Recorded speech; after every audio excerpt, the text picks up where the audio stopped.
আজকে আমাদের টপিক হচ্ছে ভোলাটিলিটি। অপশনের ক্ষেত্রে ভোলাটিলিটি একটা বিশাল রোল আছে। আজকে সেটা আমরা ক্লিয়ার করব।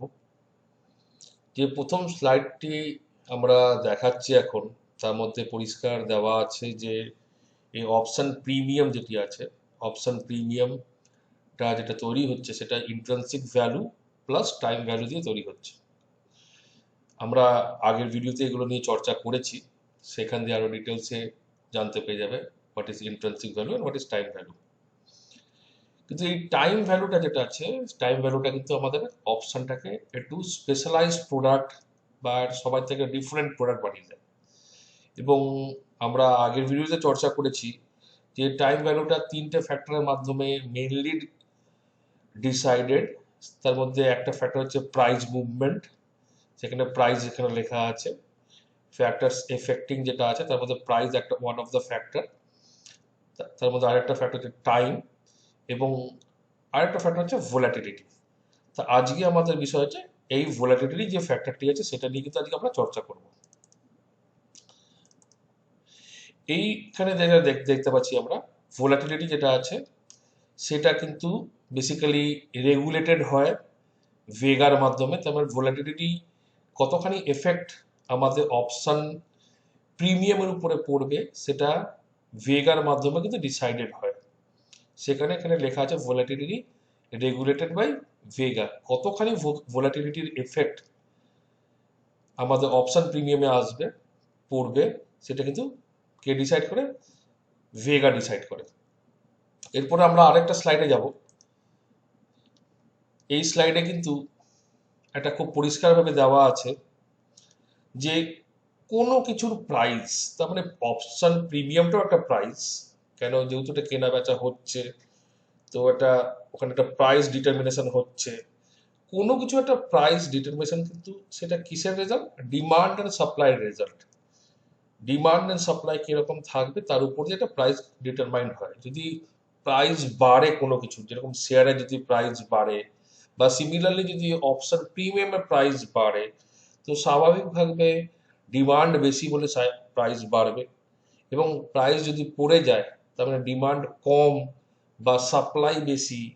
উল্টো অর্থে যদি এটা বলা যেতে পারে সাপ্লাই বেশি ডিমান্ডের তুলনায়, সেখানে হয়তো প্রাইস পড়ে গেছে।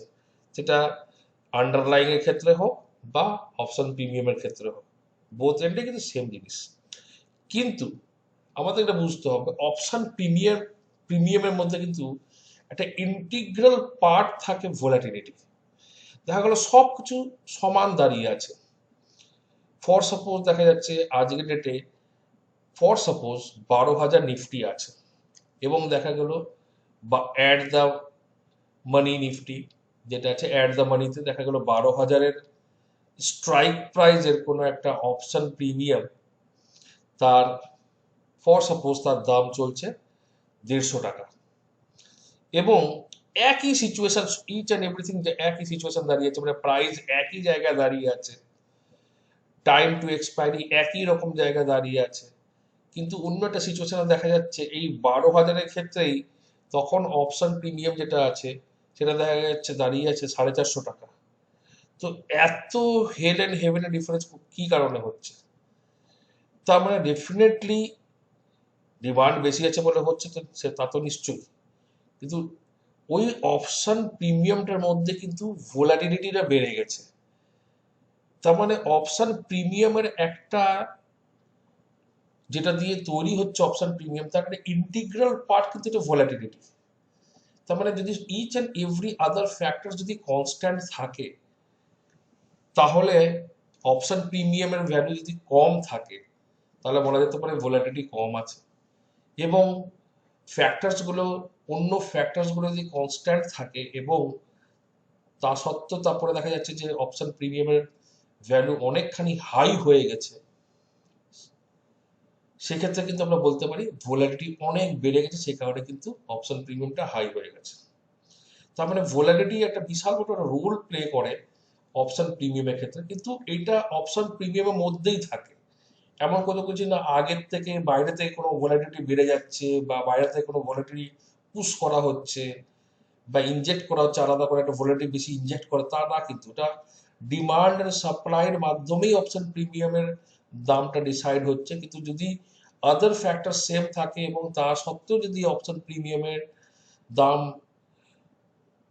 যদি বেড়ে গিয়ে থাকে, সেক্ষেত্রে কিন্তু বলা যেতে পারে তার ইন্টিগ্রাল পার্ট যেটা আছে অপশন প্রিমিয়ামের ইন্টিগ্রাল পার্ট ইজ ভোলাটিলিটি, ওই ভোলাটিলিটিটা বেড়ে গেছে বলেই কিন্তু অপশন প্রিমিয়ামটা বেড়ে গেছে। এবং ভোলাটিলিটি বাড়ে কেন, এটাও একটা বিষয় আছে। ভোলাটিলিটি কিন্তু বাড়ে হচ্ছে কোনো না কোনো খবর বেসের উপর দিয়ে। দেখা গেল ইন জেনারেলি যদি কোনো কোম্পানির রেজাল্ট অ্যানাউন্সমেন্টের যখন সময় থাকে তখন কিন্তু ভোলাটিলিটি হাই থাকে। তার মানে হয়তো রেজাল্ট খুব ভালো হতে পারে বা রেজাল্ট খুব খারাপ হতে পারে। তো যে একটা একটা খবরের যে ব্যাপার চলে তখন কিন্তু ভোলাটিলিটি হাই সিচুয়েশন থাকে। বা রেজাল্ট দেখা গেল কোনো একটা ইলেকশন হচ্ছে, তার রেজাল্ট ডিক্লারেশন হবে, সেই সময় কিন্তু ভোলাটিলিটি অনেক হাই থাকে। জেনারেলি আমরা কিন্তু অপশন প্রিমিয়াম কিন্তু অনেক কস্টলি হয়ে যায় তখন ওই মোমেন্টটাতে। তো তখন আমরা বলি যে ভোলাটিলিটি হাই হয়ে গেছে বলে কিন্তু অপশন প্রিমিয়াম অনেক কস্টলি হয়ে গেছে। তার মানে হচ্ছে যে ভোলাটিলিটি কিন্তু একটা বলা যেতে পারে আহ, খবর বেসড জিনিস, যেখানটার মধ্যে একটা কিছু কিছু খবর যুক্ত আছে জেনারেলি। এবং এটা কিন্তু অপশন প্রিমিয়ামের কিন্তু একটা ইন্টিগ্রাল পার্ট। জেনারেলি আমরা যেটা দেখে এসেছি, যেটা বললাম এখনই, যে ইলেকশনের সময় ইলেকশন রেজাল্ট ডিক্লারেশন সময় অনেক হাই প্রিমিয়ামস থাকে অপশনের, অপশন প্রিমিয়াম গুলো ভ্যালু অনেক হাই থাকে। হ্যাঁ, এভরি আদার সিচুয়েশন সেম যখন দাঁড়িয়ে আছে তার মধ্যে দিয়েও কিন্তু দেখতে পাচ্ছি যে যদি কম্পেয়ার করি তাহলে দেখতে পাচ্ছি যে অপশন প্রিমিয়াম অনেক হাই আছে। তার মানে ভোলাটিলিটি হাই আছে, কোনো কিছু খবরের ব্যাপার আছে বলে ভোলাটিলিটি হাই আছে, সেই কারণে কিন্তু অপশন প্রিমিয়াম হাই আছে। তো অপশন প্রিমিয়ামের আর ভোলাটিলিটির রিলেশনটা আমরা এখানে বুঝতে পারলাম। এরপর আমরা আরেকটা স্লাইডে যাব, যেখানে আমরা পরিষ্কার দেখতে পাচ্ছি যে যখনই আইভি মানে ইমপ্লাইড ভোলাটিলিটি, এটা ভোলাটিলিটিকে ডিনোট করা হচ্ছে। আমরা এখানে দুটো ছবি দেখানো হচ্ছে, একটা হচ্ছে এই গ্রিন আইভির যেটা একটা অনেকখানি উঠে গেছে এটা দেখানো হচ্ছে, অনেকখানি হাই হাই অপশন, মানে হাইতে চলে গেছে আইভি, ইমপ্লাইড ভোলাটিলিটি যেটা আছে অনেক হায়ার এন্ডে চলে গেছে। আর এখানে কি আছে, ইমপ্লাইড ভোলাটিলিটি হাইট থেকে অনেক নিচে নেমে গেছে। মানে দেখা গেল প্রথম দিকে অনেক হাই চলে গেছে, তারপরে এখান থেকে নিচে নেমে গেছে। তো ইন অন জেনারেল যেটা দেখা যেতে পারে, যখন একটা ভোলাটিলিটি যখন অনেক হাই হয়ে যাচ্ছে, আমরা এখানে ভোলাটিলিটি বলে বলছি কিন্তু অলওয়েজ ইমপ্লাইড ভোলাটিলিটি। ঠিক আছে, implied volatility means forward volatility, কিন্তু হিস্টোরিক্যাল ভোলাটিলিটি না। হিস্টোরিক্যাল ভোলাটিলিটি ব্যাকওয়ার্ড ভোলাটিলিটি, যেটা হয়ে গেছে সেটাই হিস্টোরিক্যাল ভোলাটিলিটি বলা হচ্ছে। কিন্তু আমরা এখানে অপশন প্রিমিয়ামের ক্ষেত্রে ইচ অ্যান্ড এভরিথিং কিন্তু ইমপ্লাইড ভোলাটিলিটির সঙ্গে কিন্তু কানেক্টেড জিনিস থাকবে। তো যখন কোনো ভোলাটিলিটি যখন অনেক হাই হয়ে যায়, দ্যাট মিনস ইমপ্লাইড ভোলাটিলিটি যখন অনেক হাই থাকছে, তো সেক্ষেত্রে কিন্তু যে অপশনসের যে গ্রিক্স, অপশন প্রিমিয়াম যেটা, যে গ্রিক্স গুলো দিয়ে তৈরি, তারপরে ডেল্টা, ভেগা, থিটা, যদি ভোলাটিলিটি বাড়ে ডেল্টা, ভেগা, থিটা সবগুলোরই কিন্তু ভ্যালু বাড়বে, সবগুলোই কিন্তু বাড়বে। সেই সবগুলো বাড়ছে বলেই তো গিয়ে আলটিমেটলি অপশন প্রিমিয়ামের দাম বাড়ছে। ভোলাটিলিটি বাড়ছে তো আমরা দেখতে পাচ্ছি যে আলটিমেটলি আমরা কিন্তু ভার্চুয়ালি যেটা দেখতে পাচ্ছি সেটা হচ্ছে যে অপশন প্রিমিয়ামের দাম বাড়ছে, কিন্তু ভিতরগতভাবে যখন আইভি বাড়ছে তার রেজাল্টে কি হচ্ছে, ডেল্টা বাড়ছে, ভেগা বাড়ছে, থিটা বাড়ছে। যখন ডেল্টা, ভেগা, থিটা তিনটেই বাড়ছে কোয়াইট ন্যাচুরাল, সেক্ষেত্রে কিন্তু আমাদের অপশন প্রিমিয়ামের দাম বেড়ে যাচ্ছে এবং আমরা একটু কস্টলি প্রিমিয়াম তখন আমরা দেখতে পাচ্ছি, মার্কেটে কস্টলি প্রিমিয়াম ট্রেড হচ্ছে। এবং যখন আইভি পড়ে যাচ্ছে, হাই আইভি থেকে যখন আইভি নিচের দিকে লোয়ের দিকে পড়ে যাচ্ছে, ইমপ্লাইড ভোলাটিলিটি যখন নিচের দিকে পড়ে যাচ্ছে, স্বাভাবিকভাবে সবগুলো কিন্তু নিচের দিকে পড়ছে। ডেল্টাও নিচের দিকে পড়ছে, ভেগাও নিচের দিকে পড়ছে, থিটাও নিচের দিকে পড়ছে। এবং যখন সবগুলো নিচের দিকে পড়ছে স্বাভাবিকভাবে তখন কিন্তু অপশন প্রিমিয়ামও অনেকখানি নিচে পড়ে যাচ্ছে। তার মানে অনেক অপশন প্রিমিয়াম আগের থেকে তার ভ্যালু কমে যাচ্ছে, প্রোভাইডেড এভরি সিচুয়েশন সেম দাঁড়িয়ে আছে, কিন্তু শুধু ভোলাটিলিটি আপ ডাউন হলো। সেক্ষেত্রে কিন্তু যখন ভোলাটিলিটি আপ গেল তখন কিন্তু প্রিমিয়াম বেড়ে গেল। কেন বাড়লো আমরা জেনে গেছি, ডেল্টা, ভেগা, থিটা সব বেড়ে যাচ্ছে, সেখানে প্রিমিয়াম বেড়ে যাচ্ছে। সিমিলারলি সব সিচুয়েশন সেম আছে, কিন্তু একটা ভোলাটিলিটি পড়ে গেছে, সেক্ষেত্রে কিন্তু প্রিমিয়াম পড়ে যাচ্ছে। কেন পড়ছে? কেন ভিতরগত যে গ্রিক্স গুলো আছে, option Greek, delta, Vega, theta সব পড়ে যাচ্ছে বলেই কিন্তু এখানে প্রিমিয়ামও পড়ে যাচ্ছে। এরপরে আমরা আরেকটা স্লাইড দেখব, যেখানটাতে জাস্ট যে ভেগা যেটা আছে, ভেগা মানে কি হলো? ভেগা হচ্ছে এটা রেগুলেটর বলা যেতে পারে, যে ভোলাটিলিটি কতখানি অংশ অপশন প্রিমিয়ামের উপরে এফেক্টিভ হবে, কতটা ভোলাটিলিটি অপশন প্রিমিয়াম উপরে এফেক্ট করবে, সেটা ডিসাইড করে কি? ভেগা ডিসাইড করে। তো ডিফারেন্ট ডিফারেন্ট সিচুয়েশনে ডিফারেন্ট ডিফারেন্ট ভেগার এফেক্ট থাকে, সেটা এখানে আমরা একটা গ্রাফের মাধ্যমে দেখাবার চেষ্টা করেছি।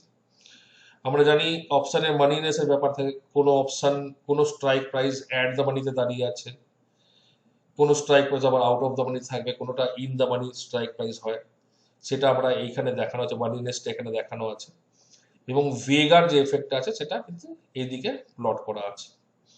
এবং এখানে তিনটে সিচুয়েশন দিয়ে দেখানো আছে। প্রথম যে সিচুয়েশনটা আছে, ফার্স্ট সিচুয়েশন, সেখানে হচ্ছে লং টাইম টু এক্সপায়ারি, এখনো দীর্ঘদিন সময় আছে এক্সপায়ারিতে, সেই ক্ষেত্রে আমরা কি দেখতে পাচ্ছি? অ্যাট দ্য মানিতে ভেগার কিন্তু সব থেকে বেশি এফেক্ট থাকে। তার মানে এখানে কিন্তু ভোলাটিলিটির কারণে অপশন প্রিমিয়ামের দাম কিন্তু অনেক বেশি হাই থাকে অ্যাট দ্য মানিতে, যখন আমার অনেকখানি কিন্তু এখনো সময় আছে। এবং প্রতিটা ক্ষেত্রে সেটা যদি আমি কম্পারেটিভ স্টাডি করি, প্রতিটা ক্ষেত্রে দেখতে পাচ্ছি কিন্তু হাই থাকে। তার মানে যখন সময় অনেকখানি আছে, সেখানে যে অপশন প্রিমিয়াম করে আমরা দেখতে পারি এক্সপেন্সিভ প্রিমিয়াম, সেটা কিন্তু only due to high vega বলেই কিন্তু সেটা আমরা দেখতে পাচ্ছি। কেন? ওই সময় ভেগার এফেক্টটা সব থেকে হাইয়েস্ট থাকে, যেটা আমরা তিনটে স্কেলিং যেটা করা তার মধ্যে দেখতে পাচ্ছি সব থেকে হাইয়েস্ট ভেগা। এবং 2 নম্বর সিচুয়েশন যেটা দেওয়া আছে, সেখানে বলা হচ্ছে যে একটা মিড টার্ম দেখানো হয়েছে, এখনো কিছুদিন সময় আছে, কিন্তু খুব বেশিও সময় নেই, খুব ইমিডিয়েটও না, একটা মিড টার্ম ভিউ দিয়ে দেখানো হচ্ছে। সেক্ষেত্রে দেখা যাচ্ছে যে যেখানে একটুখানি লং টার্ম আছে, আর একেবারে যেখানে ইমিডিয়েট টার্ম তার থেকে মাঝামাঝি জায়গায় পজিশনে দাঁড়িয়ে আছে, এটা সবুজ রং দিয়ে দেখানো হয়েছে। এবং এই যে 3 নম্বর যেটা আছে, সেখানে কিন্তু একদম নিয়ার টার্ম এক্সপায়ারি বা একদম কাছাকাছি এক্সপায়ারি, সেক্ষেত্রে কিন্তু ভেগার পরিমাণ অনেকখানি কমে গেছে, ভেগা অনেকখানি নিচে এফেক্ট করা আরম্ভ করেছে, তারপরে ভোলাটিলিটি এফেক্টটা অনেক কমে যাবে অপশন প্রাইজের উপরে। এবং অ্যাট দ্য মানিতে প্রতিটা সিচুয়েশন অ্যাট দ্য মানিতে হাইয়েস্ট থাকে in compare to in the money বা আউট অফ দ্য মানির থেকে। কিন্তু যদি সব থেকে বেশি ভেগার এফেক্ট কথা থাকে, যখন সময় আমার কাছে টাইম টু এক্সপায়ারি অনেকখানি আছে, তখন সব থেকে বেশি ভেগার এফেক্ট দেখা যায় অপশন প্রিমিয়ামের উপরে। এবং সব থেকে কম ভেগার এফেক্ট কোথায় পাই? যখন একেবারে ইমিডিয়েট এক্সপায়ারির সময় চলে এসছে, মানে very near time to expiry যখন চলে এসছি, সেখানে কিন্তু ভেগার এফেক্টটা ইন অন জেনারেল কম দেখা যায়। এবং তার মধ্যেও কিন্তু অ্যাট দ্য মানিতে সব থেকে হাইয়েস্ট এফেক্ট থাকে, এবং আউট অফ দ্য মানি বা ইন দ্য মানিতে খুব এফেক্ট কমে যায়। সে কারণে একেবারে শেষ মুহূর্তে যখন এক্সপায়ারি কাছাকাছি চলে এসছে, সেই মুহূর্তে আমরা দেখতে পারি যে আউট অফ দ্য মানি এগুলোতে কিন্তু অনেক কম দাম হয়ে গেছে, কারণ ভোলাটিলিটি এফেক্ট একেবারে মিনিমাইজড হয়ে গেছে, ওখানটা ভেগা কিন্তু খুব কম পরিমাণে এফেক্ট করা আরম্ভ করেছে, ভোলাটিলিটি অনেক কম এফেক্ট আসছে, সে কারণে প্রিমিয়ামগুলো অনেকখানি ড্রাই হয়ে যায়। আচ্ছা, আপনাদের সবাই যদি আমাদের কন্টেন্ট ভালো লাগে, যে ভিডিওসগুলো আমরা নিয়ে আসছি, তাহলে অবশ্যই লাইক করুন এবং আপনাদের ফ্রেন্ড সার্কেলের মধ্যে অবশ্যই শেয়ার করুন। নিশ্চয়ই আমাদের চ্যানেলটাকে সাবস্ক্রাইব করুন এবং বেল আইকনটা টিপতে ভুলবেন না। ধন্যবাদ।